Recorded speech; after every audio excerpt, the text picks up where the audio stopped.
Hello, I'm Professor Rogério Calia, here in Brazil at the University of São Paulo Business School. And I'm very proud to be here together with Dr. Mustapha of Nigeria, a researcher and innovator. So, Dr. Mustapha, who are you? And what is your innovation research project, please? Okay. Thank you very much for having me here today and for the kind introduction. Yes, my name is Mustapha Abubakar. I'm a postdoc researcher here in USP. I'm from Nigeria, and my project here is on protest-rich edible fruits from Brazil. We're going to be working on those protest-rich edible fruits, trying to find microbial exploration from these edible fruits, and then trying to find medicinal compounds, novel medicinal compounds for curing such debilitating and resistant diseases like cancer, HIV, Chagas disease, malaria, and so on and so forth. Very interesting. And you studied, what did you study in undergrad and doctorate? Okay. My undergraduate studies was in education chemistry in Nigeria, master's in pure chemistry, yeah, and a bit of natural product in the master's level. Then for my PhD, which I got in Botswana in 2015, was also in organic chemistry, particularly natural product. Undergrad in Nigeria and doctor? Undergraduate, master's in Nigeria, and then PhD in Botswana. In South Africa. Southern Africa. Southern Africa. Exactly. Okay. Let me see. Which are the current benefits of this technological platform you are researching and trying to innovate? Yeah, the current benefit is if you look at the current trends in health generally, now you find out that we have resistant strains of pathogens, and the expectation on the synthetic drugs using advanced technologies like the molecular networking, the high throughput mechanism, all those have not yielded the much anticipated results. So we're looking back into nature to see what we can get, because if you look at, for instance, the total percentage of the plant or floral diversity that is there, only a significant percentage has been worked on. And to some extent, we rely on the templates from nature in order to derivatize them for enhanced activity. So we could do computer simulations, try to come up with compounds or molecules, but then there are a lot that are there untapped. And Brazil has rich potentials in this direction. In fact, it has the potential to lead the world in terms of these discoveries. Like 20% of the flora is here in Brazil with about 6 biomes. And out of this, like 55,000 plants, only 10,000 has been worked on and have been classified as medicinal or useful plants. So you have over 40,000 plant species which have been identified, but they have not been worked on. So there's a huge potential that, lying underutilized, let me put it that way, or yet to be tapped. Very promising. Let's talk about the culture and the values in your life, and in which way this benefits your professional or personal life. Who are or who were the main persons who transmitted you important religious values or African Nigerian cultural values benefiting your lives? Okay. Well, it's multifaceted, let me put it that way, because like if you look at the African culture, or you look at the culture where I grew up, it's a mixture of different contributions. We have the family setup, we have the communal setup, or the neighborhood setup. So everyone plays a role or a part in making you who you are. My father has been, the one that I learned most of this values and tradition. He learned from his own father, which I happened to have opportunity to meet. So we have that connection. We have let me put it, that connection. So during breaks, during holidays, we are taken to our grandparents, back to the root, like in the villages, where we relate with the villagers we relate with our root, and we're told what is the value, what is the culture, what is not the culture, and so we'll be able to sieve between what is from the root and what is it that we got from the society where we live. So that's on one part. On the other part, I'm a Muslim. Maybe I didn't say this in the first place. So we, at the early stage, we are sent to Islamic schools. So some of the values, Islamic values, are transmitted from that early stage. So we have that two standing pillars, your family pillar, and then you have the religious pillar, all playing simultaneously to make you who you are. And yes, I think that is it. So. And you said about in the vacations going to your grandmother, to your grandfather in this root culture. Exactly. Can you give an example of one cultural value from this root culture that touches you? Yeah. Culture mostly emphasizes on respect for elders, looking up to elders for wisdom, so that is very significant and that is very important. It touches it shaped me, because like you've been put through, before you get there, there is a stages of how you get there, and then you follow that, and they also follow the same route to get to where they are. So it's a transmission, like a channel. You have to get there like that. They became grandparents through the same process, and we, the children or the grandchildren, we're also being passed the same, and we also expected to pass the same to our children and their grandchildren. So I'm studying a little bit the African culture. Okay. Very recently, I'm 52 years old, and only 2 years I'm reading about that, and also the native indigenous people in Brazil. And what is for you this idea of ancestrality? I think maybe in the direction you're just holding, but what does it mean, ancestrality, for you? I think it's connection to one's root. Like where the genesis, where did you originate from, or where it is that what defines you. Yeah, because if you go back to your father, from his father to the generations back before, you find out that the connection is something that has been channeled or transmitted always. Look, this is who you are, this is who you are, this is who you are. So that is the connection. The ancestrality tells you how your great-grandparents have lived, what they value as a person, as a people, and which they transmit to you to also value it, which you should also transmit it to your children and the children that yet unborn. Very beautiful. Yeah. You were told another aspect of African culture, which I think is very rich, is connection to nature. And you were talking that you are innovator, a researcher of this huge potential of nature molecules to bring relief to human pains. Pain, exactly. And in your history, in your biography, where did you learn and how did you learn connection to nature?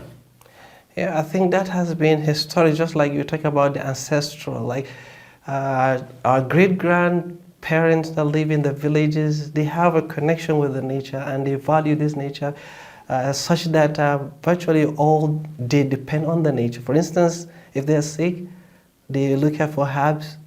They know which herb is meant for which disease, or which herb is meant for what type of, or how, so that connection is what, I would say inspired me or put me in the direction, because it it shows you that you are who you are, and there is a connection, or the connection between nature and you makes you who you are. Right now, just like in the opening of the interview, I said about a huge amount of potentials in plants and microorganisms that are yet untapped. And the locals or ancestral, they rely on these herbs for their medication, although there are some complications with how they use them, because there's no quantification and they don't know like actually the active ingredients in there, but at least there is that connection. So now in this era where we are more advanced, we now try to find what actually is active, because it's not the whole thing they consume that is important. There must be some important active ingredients in there, so we target that. So you see there is a connection between that and where I am now. Very good. Yeah.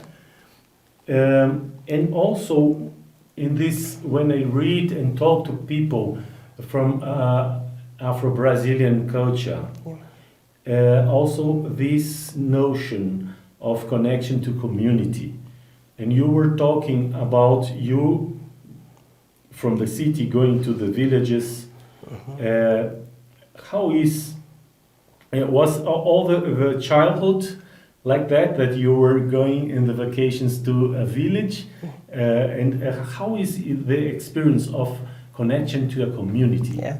Yeah, it's been like that. In fact, the training or the teaching is to value the community. If I give you an example, if you have to, it's not only a family setup. Your neighbors play a very vital role or are significant in your life. Your extended family, maybe I'll start with that, extended family, neighbors. So wherever it is, whatever it is you're going to do in the society I come from, or as an African, your neighbor is aware. Your extended family members are aware. For instance, now I'm coming to Brazil for this research. I had to tell my neighbor that I'm going for research.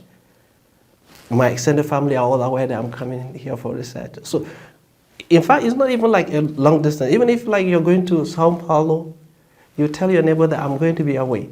So you see, that is that communal relationship. It's not only about your family, because your family lives in a community. And those communities all play a part in what goes around in your life and the life of your maybe children or family. So in your absence, your community takes care of anything that has to do with your family. So it's like be a brother's keeper. Wherever you are, your neighbors, if they are there, you rest assured that everything will be okay. When we go back to this issue of a research project team, a research team, an innovation team, a team is a a lot of human connection, conflicts, communication, ideas together, and so on, one supporting the other. And what is your experience of those values you learned about ancestrality, connection to nature, connection to community, connection to human connection? Which those values you learned in Nigeria, in the Islamic religion, in the villages, African villages, which of those values helps you as a professional researcher to live in a team? I think a lot of those values, because just like I told you earlier, we have this community interrelationship and that feeling of togetherness, feeling of being a brother's keeper. So it's kind of stabilizes one even before he gets to the level of being a researcher. So it makes you to be a team player. And to be a team player, it makes you to have that ability or attitude to agree and disagree. Because when you're talking in a committee or in a group, certainly your ideas may not always be superior to other people's idea. In fact, it is democratic. Your idea may not be superior, other person's idea may not be superior, but you put it on a table and then you sift to find which of the ideas is the best. Or maybe you harmonize the different ideas and then come up with something that is much better than yours or his. So it's kind of empowered me to accommodate, you know, to be a team player, to accommodate people's ideas and to respect their own opinions. Like, okay, in Nigeria sometimes you feel like back, if I just take us a little bit back to my PhD program, I work with two plants. One was in Nigeria, the other one was in Botswana. So we could get the plants easily. All you need, like, you need a paper to introduce, like, okay, you're a researcher and you need to collect such simple plants, and then you take it for identification. But in South Africa, it's not the same. They have strict laws to collect a plant for research, even for research. It's completely different. So you see, knowing this, you also respect that. As a researcher, it makes you to understand this is how it is, and then you respect, and then you follow the due processes in order to get things done. The important thing is connect, communicate, respect, and you know, you find things naturally will fall in place. Very nice. Yeah. Let me see here.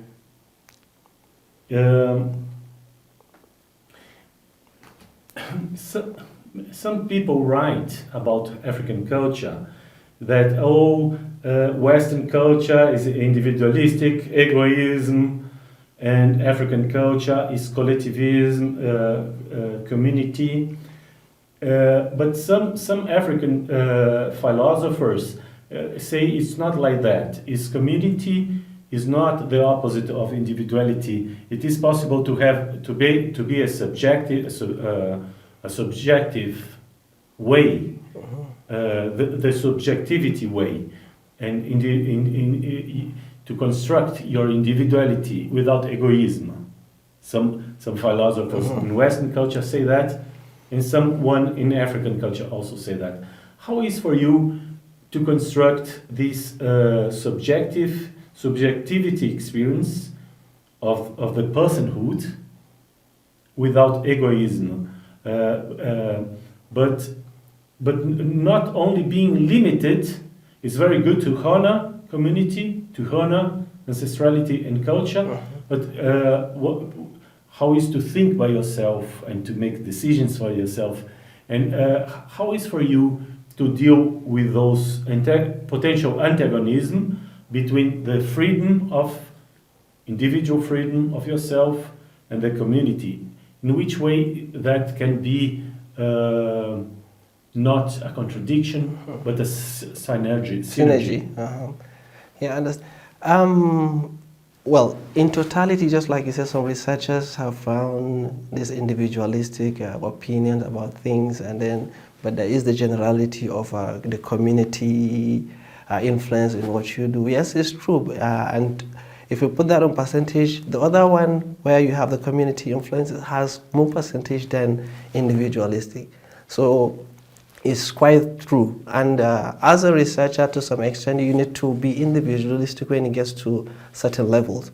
But where the two go in synergy is having known your roots, having known where you come from. Now, from the basis or from the planning, from the planning stage, you know how it's going to be. It's like wide, it's just like a triangle.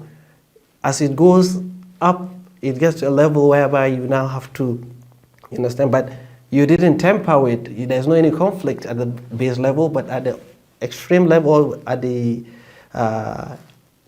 apex of the triangle, that you now can come with your own,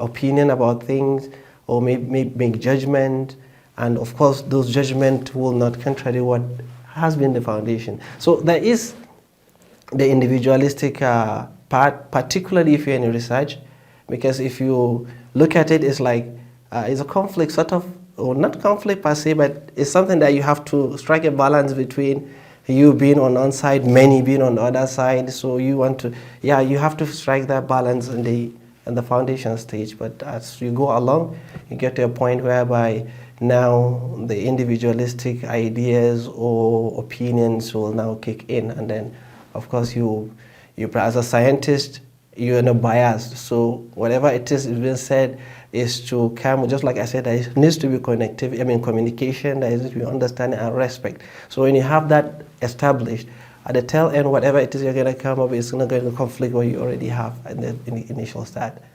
Yeah, so I think that's that. Very good. And the last question is, what would be your recommendations for young generations of researchers and innovators in Brazil and Nigeria? What would be your recommendations? Yeah, recommendations is in a research mostly it's to find what is not there or what has not been treated or dealt with the extent in which it's supposed to be dealt with. So they should look into those gaps and then try to maximize what it is they have.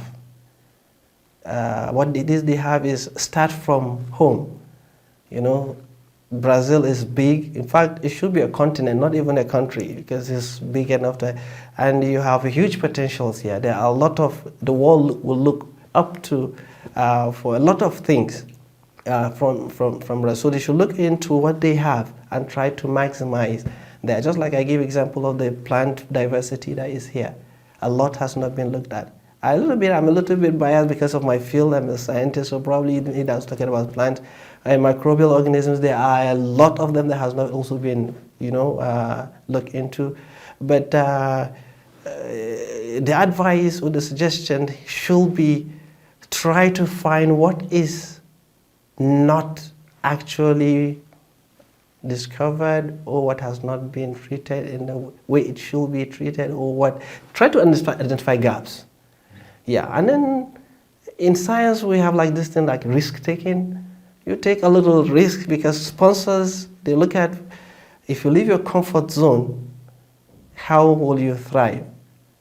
Are you that person that has that mind to leave your comfort zone in order to get to another level where you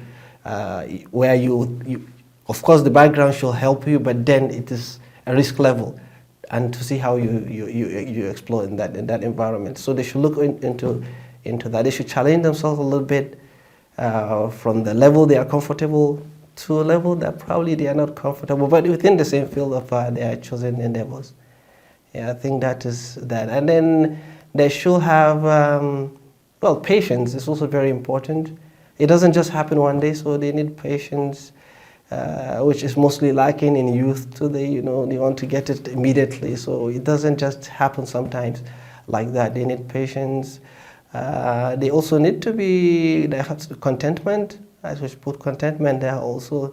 What you have, you be contented with it, then look for more. But if you're always looking without being contented, you don't find value in what you have or what you understand. So I think basically that is that. And back to the initial question, which is about the ancestral lineage, I think there is also need to connect, to have that connectivity, or they should have that understanding and between, and amongst the community, not only just family or yourself. Like you find out you're in this house, you don't even know your neighbor.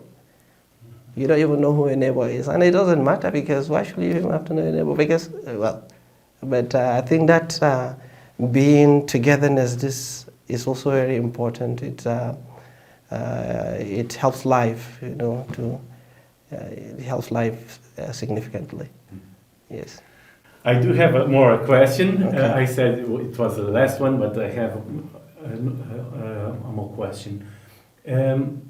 Dr. Mustapha, please, here in USP, University of São Paulo, we have commissions of inclusion and pertinency, pertencimento e inclusão, which has the aims to bring racial justice, justice between people with sexual options, with many sexual options, disabilities, and so on and so on.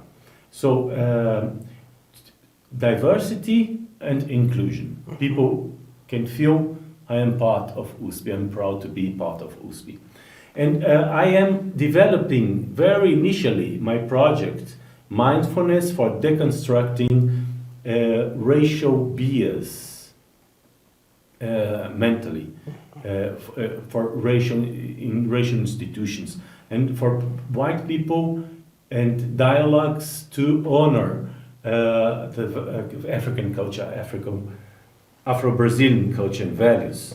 So in these initiatives, what would you recommend for those initiatives of USP or such a research program as mine, please?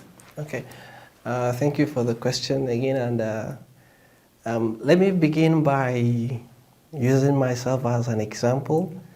I'm here under the FAPESP sponsorship, which is specifically under the Researchers at Risk initiative of the FAPESP, and which is a program the FAPESP came up with that looked at researchers in vulnerable areas, like war-ravaged areas like Ukraine, which is happening at the moment, and places like in the northwestern Nigeria where we have these conflicts, kidnapping, cattle rustling, and so on. So research cannot go on there.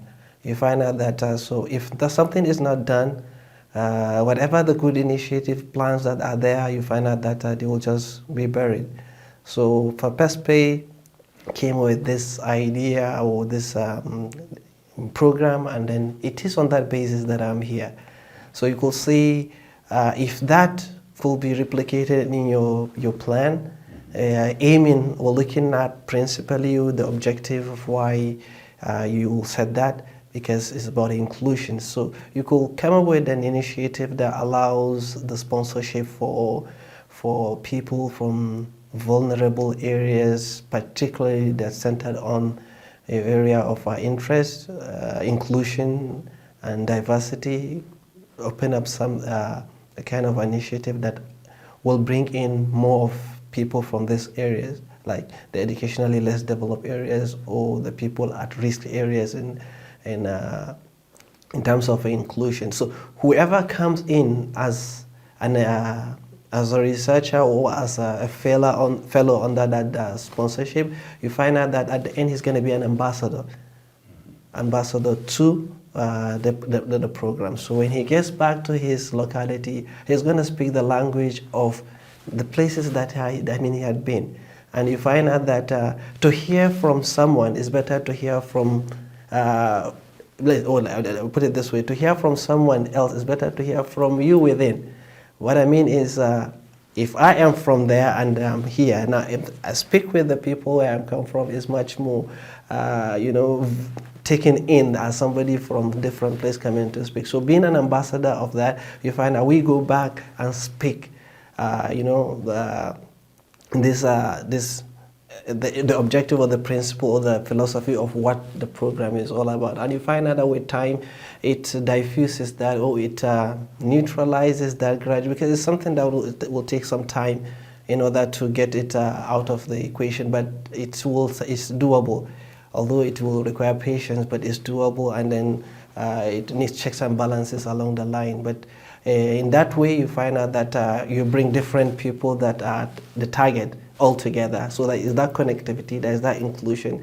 I have many Brazilian friends here. I've related with the culture in Brazil the little time that I've been here. So you see, I have a good impression about what here is. And then when I go back, I've got that good impression about what Brazil is. And then you see, I'm now being an ambassador in the locality I come from. So I think doing that in the project that you're coming up with on the USP, I think it will be it will be a laudable project, and then it's something that will have a highly positive impact on Brazil, not only USP in particular. So I think that is one way I think that you could, the project could maybe a plan that the project will come up with, and I think it's gonna be fine for the project. Many thanks, Dr. Mustapha. It was such a pleasure to talk to you. Thank you very much. Thank you. Obrigado. Obrigado. Muito obrigado.